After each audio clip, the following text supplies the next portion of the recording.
Boys and girls, this is an interesting story about a gentleman named George Crum and the Saratoga chip. This is about the man who invented the French fried potato chips.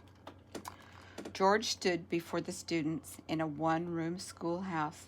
His palms were sweaty and his knees were weak, and all of the first graders could count to 100, except George. His sister Kate sat across the room with the older students.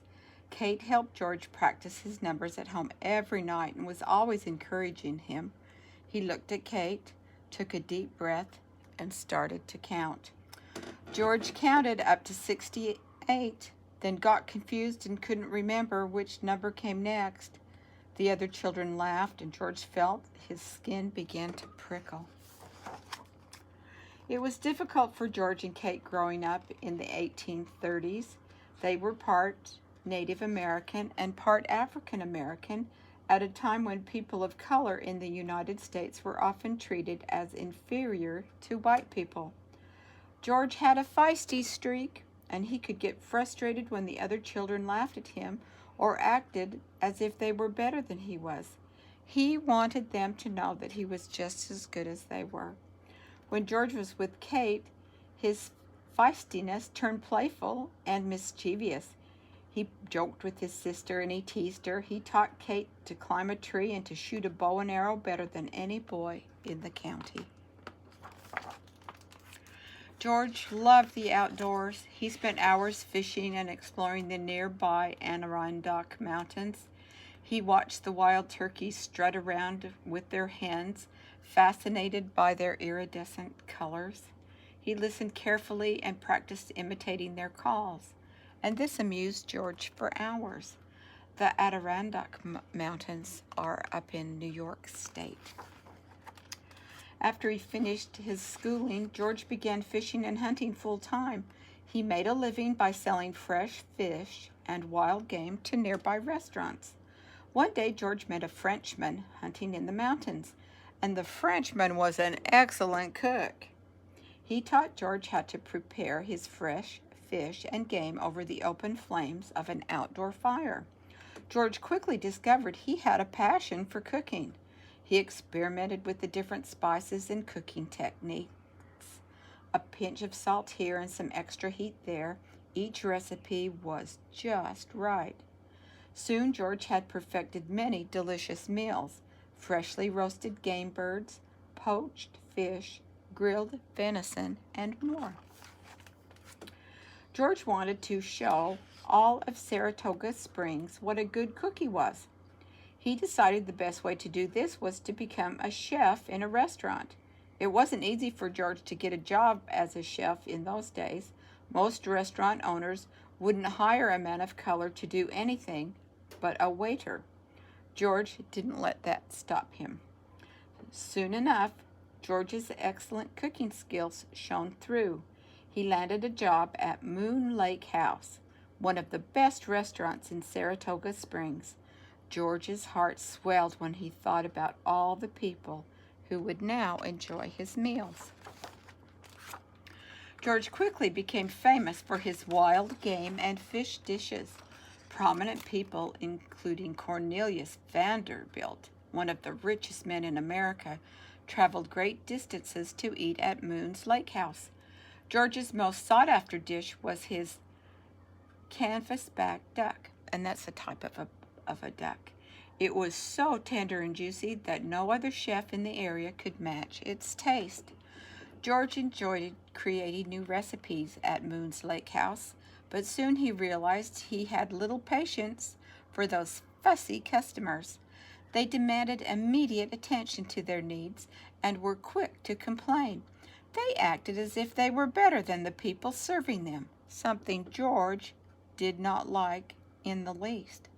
Luckily, Kate worked as a waitress at the restaurant, and she tried her best to keep George in good spirits and his feistiness from getting the better of him. One evening, a customer complained to Kate that his meal was not hot enough. Well, Kate apologized, picked up the man's plate, and headed swiftly towards the kitchen. George knew the meal had been sent that had been sent out had been perfectly prepared, but he also knew that he had to please the restaurant's customers. So he carefully scraped the tender quail and vegetables into a black iron skillet over hot flames. After a few minutes, George tested the temperature of the food and he decided that it was just right. With great care, he scooped everything onto a fresh plate and placed it on a silver platter. George wiped the sweat from his brow, straightened his white chef's apron, and stepped out into the dining room. Proud of his efforts, George placed the hot meal in front of the customer, and the man took a small bite, then announced that the food was still not hot enough. George's skin prickled. He tried to hide his annoyance, and he gave the man a weak smile, and without a word, George took the plate and quickly returned. All of a sudden, he lost his balance, and he tripped. A ripple of laughter passed throughout the dining room when George was on the floor, and his cheeks grew hot and flushed. As George brushed himself off, he heard a woman whisper loudly about the poor quality of the staff. George felt just like he was back in first grade, trying to count to 100. He headed to the safety of the kitchen, hoping the night would soon be over. Oh, poor George. George continued to have good days and bad days with the customers at Moon's Lake House. He still loved cooking, but his patience for pleasing difficult customers was growing thin.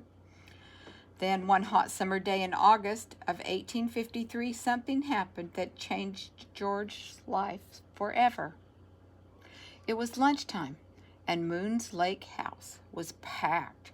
A woman ordered French fried potatoes, a relatively new and fashionable item at the time. Some chefs would have shied away from making something new when the restaurant was so busy, but George was sure his friends, the French woodmen, had taught him. He was sure that his friend, the French woodman, had taught him how to make the perfect French fries. So George cooked up a piping hot batch and he sent them out to the customer. Well, the woman looked at the plate of French fries and before even taking a bite complained to the waiter that the potatoes were cut too thick. The waiter knew not to argue with the customer, so he graciously took the French fries back to the kitchen. George was shocked to see the potatoes returned. He had just about had enough of fussy customers. George grabbed a potato and started slicing.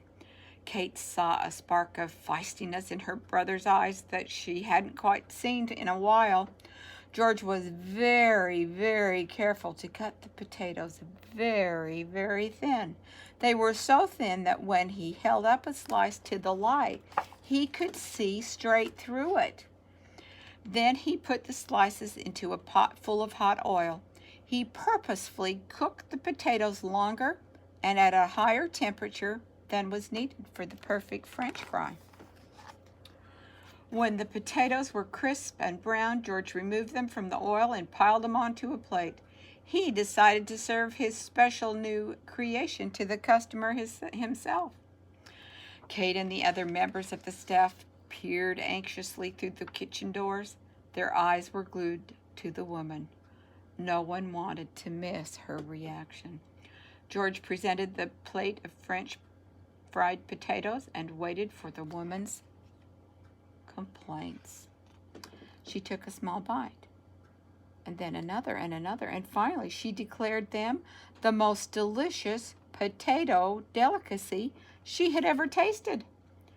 George was so stunned he didn't know what to do.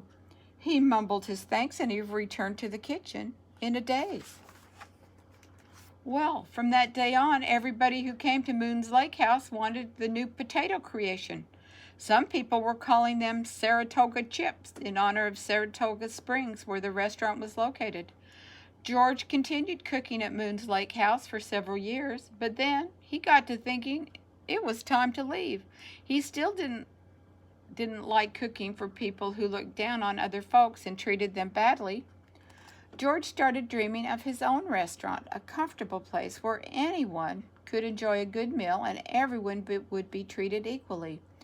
George was confident that with his cooking skills, and the popularity of his Saratoga chips, he could make his own way in the restaurant business. After leaving Moon's Lake House, George bought some land and built a restaurant he named Crum's Place. On the surrounding farmland, he raised chickens, cows, and pigs, and grew vegetables and fruit. All the food served in the restaurant came fresh from the farm, including the potatoes for George's famous chips. George was proud of his restaurant. It was nestled among tall shade trees and had an inviting front porch facing a lake. It was a comfortable place where diners could enjoy food, fun, and laughter. There are always long lines at Crum's Place, and customers had to wait their turns for seats in the dining room, so George devised a rule that made him very happy indeed. Rich or poor, light-skinned or dark, young or old, female or male, everybody had to wait just the same, because everyone was equal at Crum's Place. And if any customers happened to fuss about waiting their turn, good old George would get feisty and have that look in his eye and say, "If you can't wait, get your grubs at Moon's." And that's the story of how we got French fried potato chips. Oh, low battery. Oh.